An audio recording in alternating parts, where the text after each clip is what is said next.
La radio HD FM, la voix des communautés au cœur de l'action humanitaire, la voix des humanitaires au service des communautés. Bonjour à toutes et à tous et bienvenue dans votre journal sur la radio Humanité et Développement HDFM. Les titres.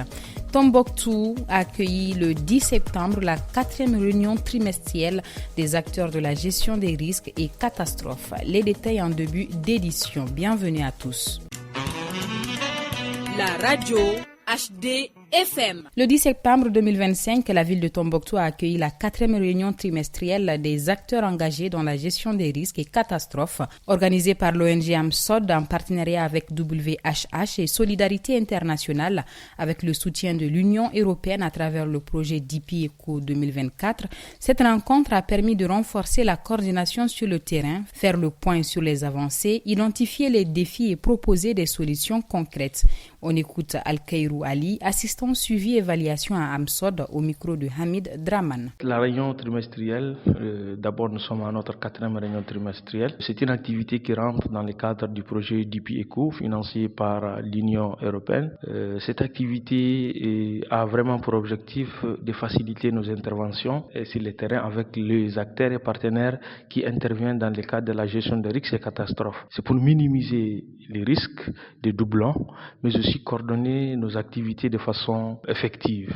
C'est surtout d'être informé, c'est surtout de suivre aussi les différents bulletins qui sont partagés, que ce soit par le développement social, la protection civile, mais aussi par les services de l'hydraulique, car ça va leur permettre d'être informés en temps réel sur les risques d'inondation liés à la CRI. Toujours dans ce cadre, M. Maki Diassana, chef du service vétérinaire de Tombouctou, est revenu sur le contexte sécuritaire et climatique qui fragilise la situation. Nous l'écoutons. Le contexte est très bien choisi parce que ça nous permet non seulement d'évaluer ce que nous faisons, mais ensuite rendre plus performants les outils que nous mettons en place pour pouvoir maîtriser la situation des risques et catastrophes. Le message fort que nous avons à lancer est qu'ils voient la pertinence de leur intervention dans le dispositif de gestion et prévention de ces risques. Leur apport est capital si nous voyons l'ossature même de la région et à travers leur zone d'intervention.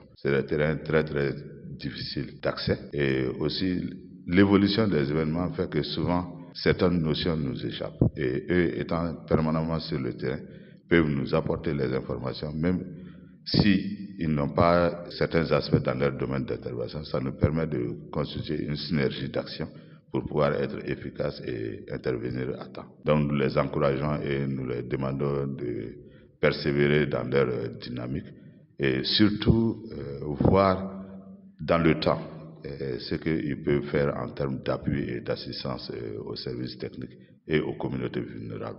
En bref, le 9 septembre 2029, la ville de Niéna a accueilli le lancement officiel du projet de renforcement des services de santé maternelle, néonatale et reproductive. Présidée par la représentante du préfet, cette cérémonie marque le démarrage d'un projet financé par Radio Halpen et mis en œuvre par Save Children Mali en partenariat avec l'organisation nationale 3AG.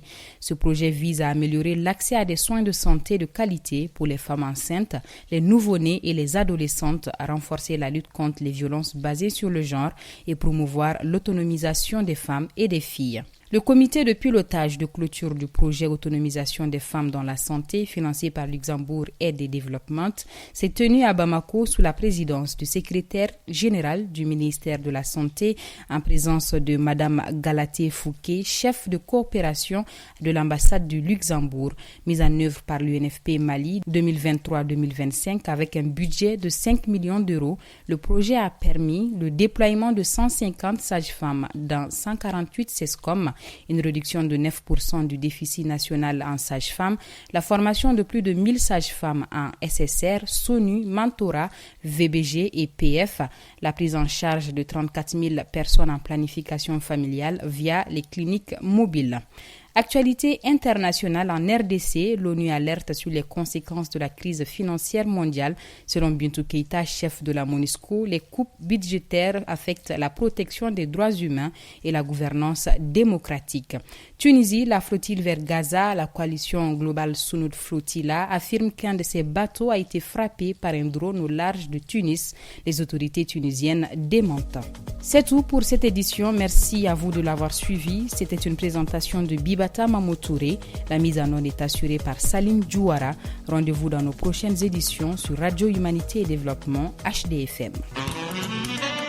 La radio HDFM, la voix des communautés au cœur de l'action humanitaire, la voix des humanitaires au service des communautés.